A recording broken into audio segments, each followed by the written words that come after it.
नमस्कार, एक बार फिर से आप सभी का स्वागत है। इस वीडियो के माध्यम से मैं बताऊंगी कि पारिवारिक संपत्ति जो है उसका बंटवारा कैसे करना चाहिए, कानूनी तरीका क्या है और क्या सही तरीका है अपनी संपत्ति का बंटवारा करने का, ताकि बाद में कोई कानूनी समस्याएं उत्पन्न ना हो, प्रॉपर्टी सबके नाम पर लीगल तरीके से ट्रांसफ़र हो जाए। बहुत सारे लोगों का सवाल इस टॉपिक पर था कि हम ओरल बंटवारा कर लें तो वो वैलिड है या नहीं है, और सही तरीका क्या है अपनी प्रॉपर्टी का बंटवारा करने का और अपना नाम दर्ज कराने का। इस वीडियो में मैं डिटेल में जानकारी इसी टॉपिक पर दूंगी कि प्रॉपर्टी के बंटवारे किस किस तरह की प्रॉपर्टी का बंटवारा किस किस तरह से किया जा सकता है, सबसे बेस्ट और सही तरीका क्या है, कम पैसों में या बिना पैसे खर्च किए भी आप कानूनी तरीके से अपनी संपत्ति का बंटवारा कैसे कर सकते हैं, और क्या मौखिक बंटवारा भी कानूनी रूप से मान्य है या नहीं। और बंटवारा हो जाने के बाद सभी भाई बहनों ने अगर अपना अपना हिस्सा ले लिया है और अपने हिस्से पे उनका कब्जा है,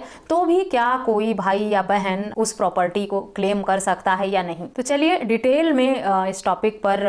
चर्चा करते हैं। उससे पहले मैं आप लोगों से एक रिक्वेस्ट करूंगी कि अब तक मेरे चैनल को सब्सक्राइब नहीं किया है या मेरे चैनल पर नए हैं तो प्लीज़ मेरे चैनल को सब्सक्राइब करके बेल आइकन को जरूर प्रेस करें, ताकि मेरे आने वाली सभी नई वीडियोज का नोटिफिकेशन आपको मिलता रहे। सबसे पहले चर्चा करते हैं कि उसे कितने तरीकों से बांटा जा सकता है। सबसे पहला और पुराना तरीका जो है लोगों का, जो गाँवों में या छोटे शहरों में अभी भी चला आ रहा है, वो है मौखिक बंटवारा, ओरल पार्टीशन, जिसमें सभी भाई बहन या सभी हिस्सेदार जो होते हैं संपत्ति के, वो ऐसे ही बातचीत करके बंटवारा कर लेते हैं कि ये हिस्सा आपका है, ये हिस्सा मेरा है, और उस पर अपना कब्जा ले लेते हैं और उसका इस्तेमाल करते हैं, बेच भी देते हैं। ये सही और लीगल तरीका नहीं होता है, क्योंकि इस तरह के बंटवारे में आगे जाके बहुत ही समस्याएं उत्पन्न होती हैं। दूसरा तरीका है आपसी सहमति से रजिस्टर्ड करा के, यानी सभी भाई बहन, सभी हिस्सेदार, हकदार जो भी हैं उस संपत्ति के उत्तराधिकारी,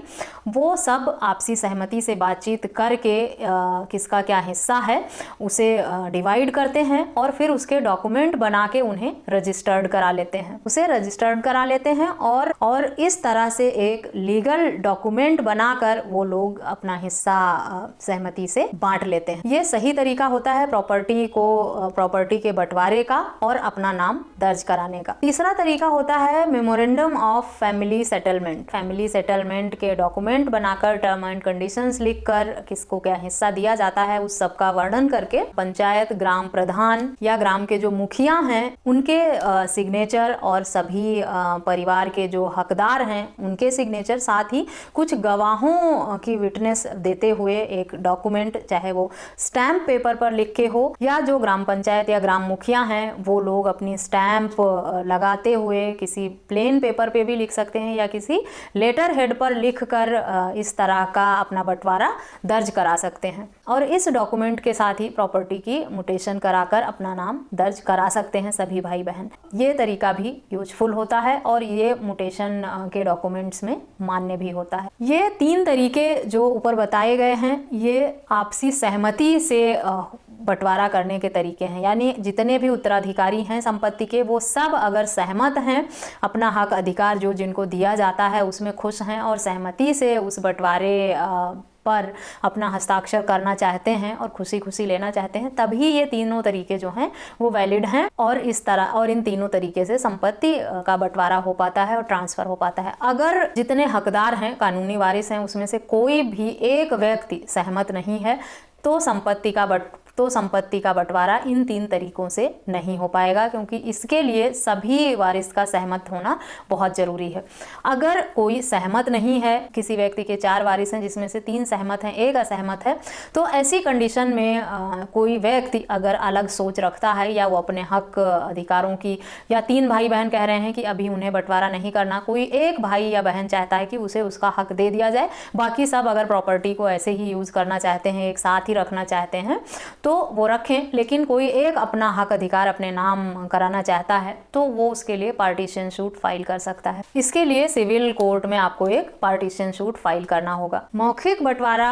जो है वो कोई लीगल तरीका नहीं होता है, उसकी अभी कोई कानून में मान्यता नहीं है, ना कोई आपके पास प्रूफ होता है, ना कोई लीगल डॉक्यूमेंट होते हैं आपके पास जिससे आप न्यायालय के समक्ष उसे प्रूफ कर सकते। और बंटवारा होने के बाद अगर कोई व्यक्ति अपना हिस्सा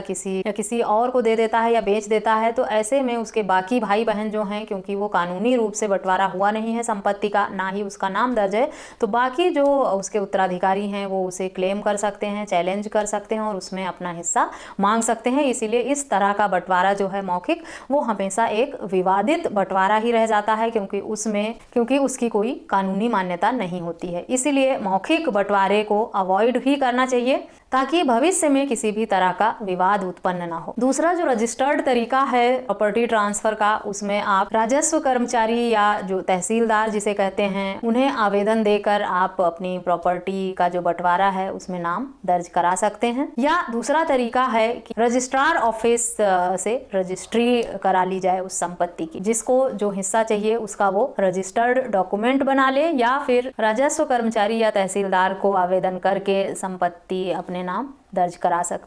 में अपना नाम दर्ज करा सकते हैं। लेकिन ये तरीका सहमति से ही होता है। ऐसा नहीं है कि 4 भाई बहन हैं तो कोई एक जाकर अपना नाम दर्ज करा देगा। जितने वारिस हैं लीगल, वो सब सहमति से सिग्नेचर करके जब आवेदन करेंगे तभी ये प्रक्रिया पूरी हो पाती है, चाहे वो रजिस्टर्ड कराने की हो अपने नाम पर या तहसीलदार राजस्व कर्मचारी को आवेदन देकर कराने को। अगर आवेदन देकर कराते हैं वहाँ पर अपने नाम का मुटेशन, तो मुटेशन कराने में कोई बहुत ज़्यादा खर्चा नहीं लगता है, बहुत ही नॉमिनल चार्जेज में आपका ये आवेदन होकर मुटेशन हो जाता है। पर अगर अपने नाम पर रजिस्ट्री कराते हैं उसकी, तो उसमें आपका काफ़ी मोटा पैसा खर्च होता है, क्योंकि किसी भी संपत्ति को रजिस्टर्ड कराने के लिए उसमें कुछ जितनी उसकी वैल्यू होती है, सर्कल रेट होता है, उसका कुछ % आपको स्टैंप ड्यूटी देना पड़ता है। उसमें आपके हजारों और लाखों रुपए का खर्च होता है, वो संपत्ति की वैल्यू के हिसाब से होता है। इसीलिए तरीका